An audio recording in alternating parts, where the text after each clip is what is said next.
Oh, well, hello. How are you? Thank you for watching. Don't forget, guys, like and subscribe. Welcome to Wild and Right. I am Jeremy. Bam! What is up, everybody? So, new updates. Pretty excited, too. I'm kind of liking it. It is a beautiful, beautiful, gorgeous day out here. It's got to be 75 degrees Midwest. That is... because it is utterly miserable any other time of the year as well. Alright, so we're shooting on GoPro Hero 9. Got some new stuff. I've got some new videos coming up too.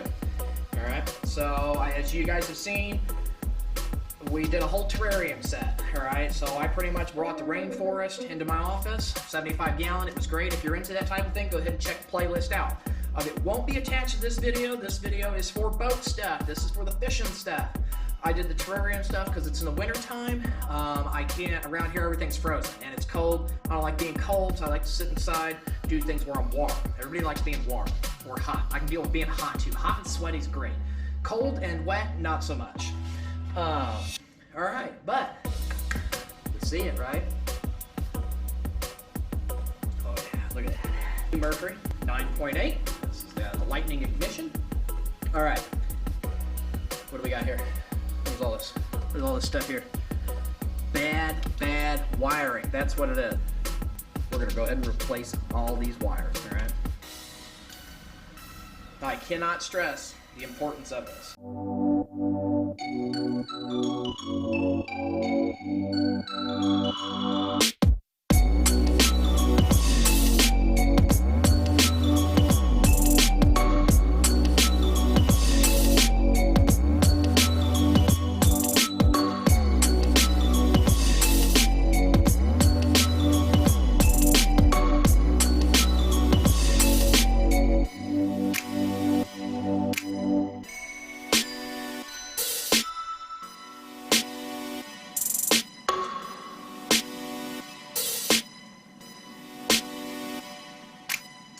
When I bought this, you see this? That's literally how these wires were connected. They had a little twist on there, beep, with some duct tape. It wasn't even electrical tape, it was duct tape. Look, I'm not about the one wire fire. I'm all about, let's put some new wiring on this, let's make this puppy last. And that's what we're gonna do. Things that you're gonna need for this job, all right? First off, you're gonna need a wiring manual. Or a wiring diagram. That's simply because you pull this off, some things break, they come loose, you get multiple wires that break, now you're like, oh man, I messed up, what am I doing, that wiring diagram comes in handy. They're free, you can get them offline, got a picture of them, easy peasy. Number two, you can do this one of two ways. You can either use a screwdriver, okay, or you can use a drill. I recommend the drill. To remove the screws necessary. Wire snips. You can substitute needle nose pliers and just regular wire snips. These are strippers, snips, crimps, whole 9 yards. I'm gonna work with this one because, yeah, that'll work. Number three, a heat gun.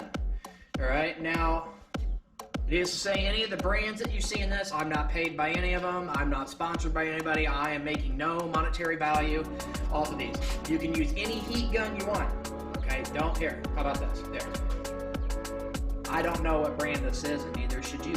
Okay, but it's a heat gun. It's got multiple settings, multiple temperatures. This is one of the higher end ones from that very cheap store. It works great. But you will need that heat gun specifically for this reason. When you're going to go ahead and install new wires, make sure that you use heat shrink end caps, or these are the spade and rings. The reason for that is you want to prevent moisture from getting in there. You want to make sure your wires don't come loose. Okay, you want a good solid connection. This is where it's at. This will also prevent corrosion. Now, the most important part about all of this, yes, you can have your end caps. They're very important. You need your tools. Those are also important. The most important part ever, okay? If you're gonna do something, do it right. Do it the right way. and that's what we're gonna do. All right, most important part, the wires. Look at all that, all of them wires. We got a menagerie, a little rainbow of wires there. This is the most important part. These are marine grade wires. So let's go ahead and let's get to it, right?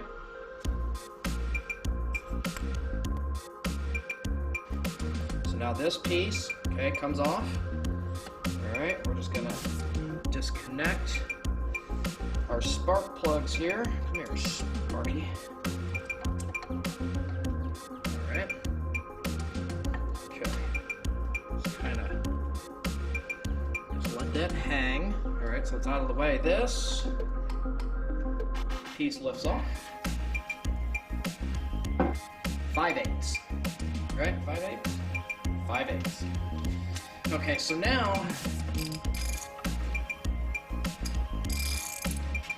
see when you try to turn this, see that flywheel spinning, okay? So what you're gonna have to do, put this here. There we go, all right? Okay.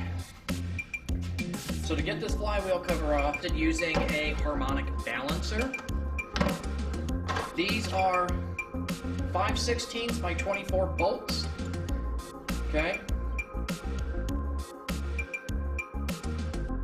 So,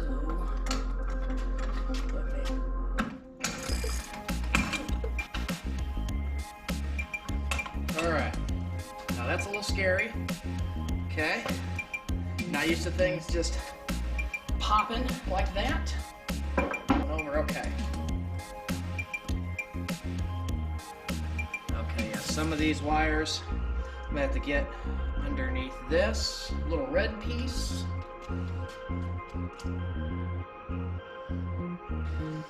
All right, now, oh my goodness, that is bright. Woo!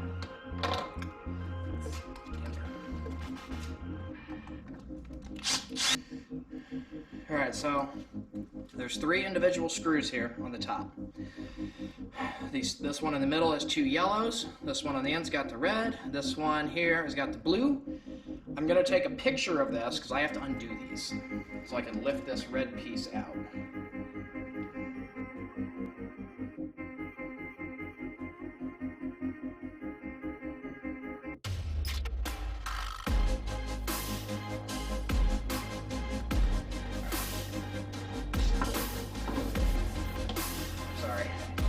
I'm not trying to look cool, it's just really bright.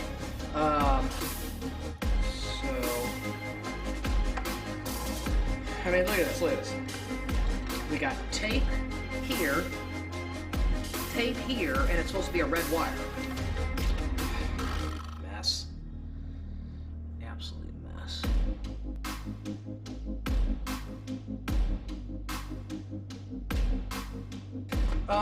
So these 2 wires here, which actually go, one's supposed to be green, one's supposed to be red, all right? They actually go to the spark plugs, figure, are actually soldered in on this one end, so it's gonna be a little interesting to get them out. What we're gonna do first though is we're gonna go ahead and we're going to do this ground wire right here. So we got a screw down inside here. Oh yeah, there's a lot of corrosion here. I don't know what this piece is. That's really important considering it says E-Hafer Mercury.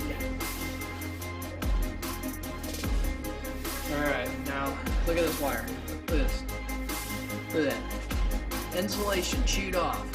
I mean, this is what was in here. Destroyed. This is why we replaced the wires. Screwdriver.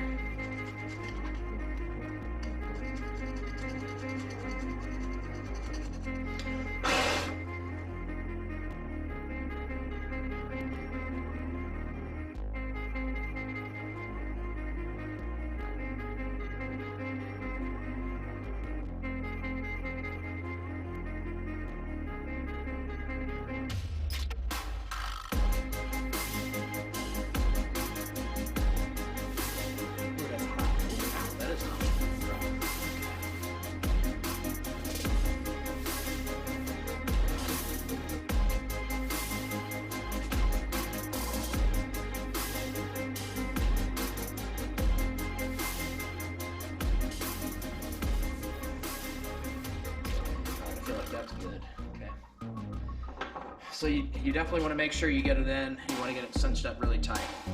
And that is because if you don't, you'll be taking this all apart again and then going through each one to figure out which one you missed.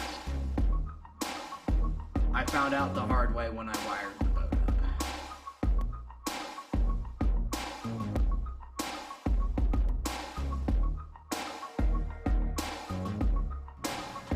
How about the kill switch, which is... Alright. So as we can see, we've got I think an orange wire. I think it's orange. Yeah. Looks orange. Brown. It's brown.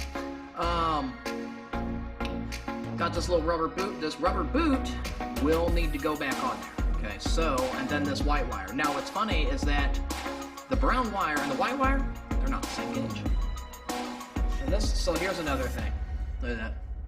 Don't know how well you can see that. Okay, that's rust.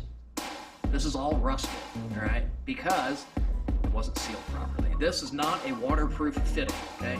It's got rust coming out of it. So that's to the kill switch. So if that's rusted like that, would that have even worked? This is why you check your stuff. This is why you check. And I know someone's also going to say this is also why you don't buy used shit. Here's the point.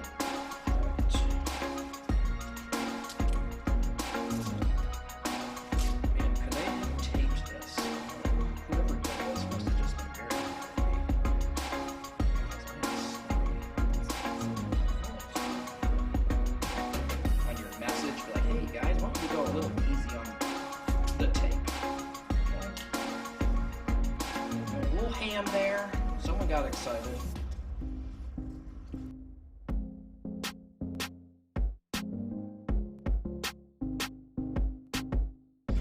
Alright, so I got that piece out. Now for that I had to use needle nose pliers and just pull it out. The other one kind of popped out with a screwdriver. You can probably use needle nose pliers too. So as you can see though, it is soldered in on the back.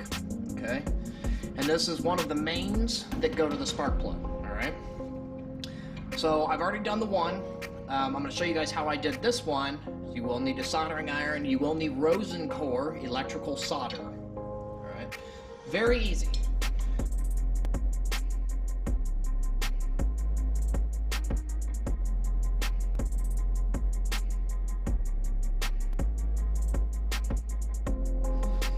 So we got that soldered in. Now how this goes back in, I found a real easy way of doing this. First off, there's a lip on the bottom, okay? That lip is your seat. It sits on the very bottom, okay? Now there is also this little metallic piece, okay? That post here was on, all right? So the easiest way to do this, okay, is to put this metallic piece on there, okay? Then get your nut. Try not to drop it because it is little. Okay, now don't tighten it up.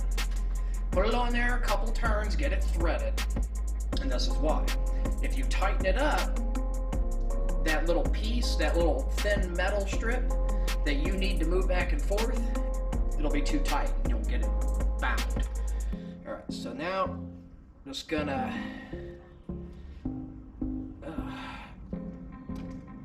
there we go.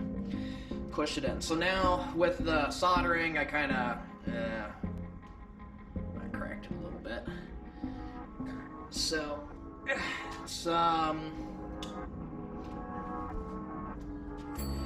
needing a little persuasion. Seated.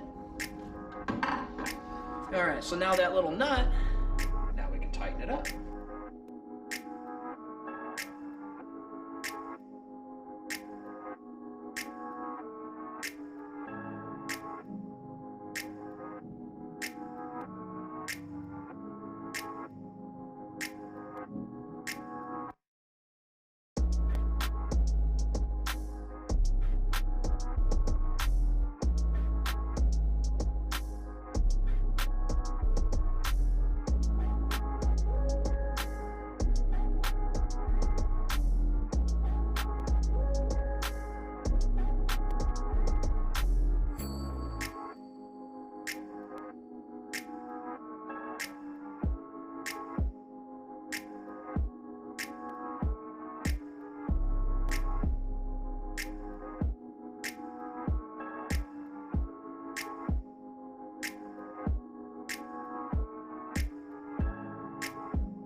really weird that I would have 3 greens.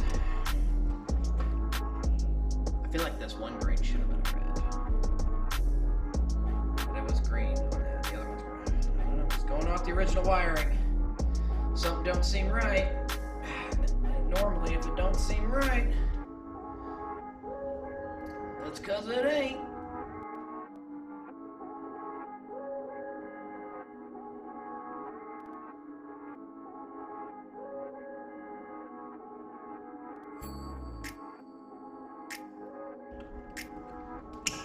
Ow! Oh, that hurt! Fuck you! Stupid pliers. Alright, so that... apologies for my foul language. I just got all those in the trash.